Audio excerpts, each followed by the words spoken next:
क्या कभी आस्था मनोरंजन का विषय हो सकती है?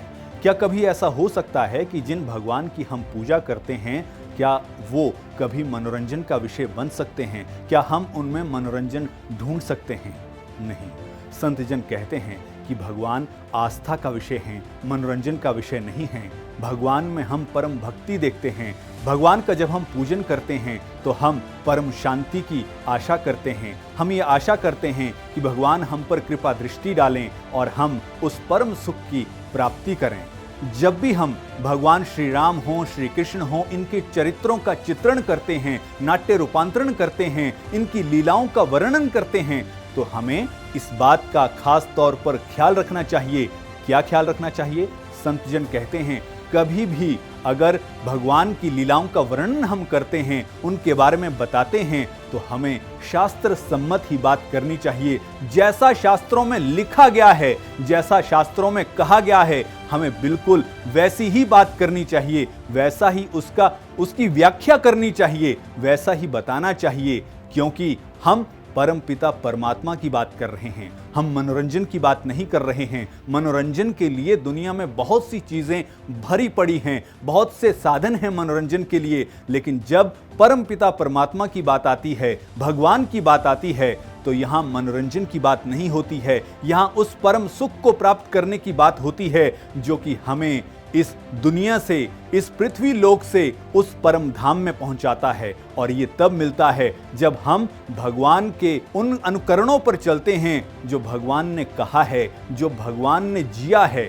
जब श्री राम ने अवतार लिया तो उन्होंने अपने मनुष्य जीवन में ऐसी लीलाएं रची जिनका आज हम अनुकरण करें तो सिर्फ अनुकरण करने से ही हमें परम धाम की प्राप्ति होगी।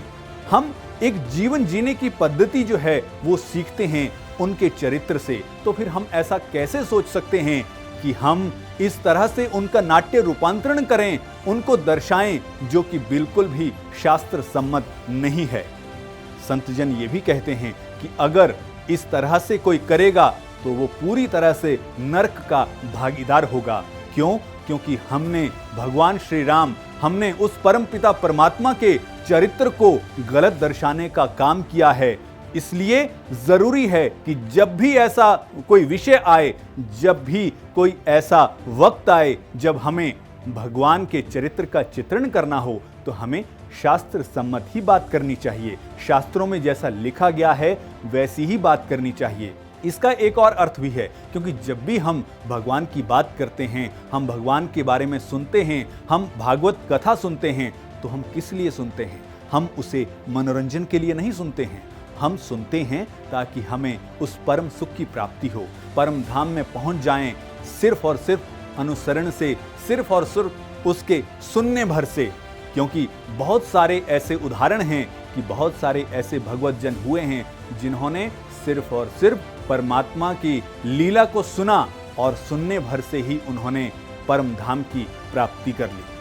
तो ऐसे में अगर कभी भी ऐसा मौका हो कि भगवान के चरित्र का चित्रण करना हो, उनकी लीलाओं का गान करना हो, तो हमें इस बात का खास तौर पर ख्याल रखना चाहिए कि वो लीला चित्रण शास्त्र सम्मत होना चाहिए। शास्त्रों में जैसा लिखा गया है वैसी ही बात होनी चाहिए, नहीं तो फिर आप पूरी तरह से पाप के भागीदार बनेंगे।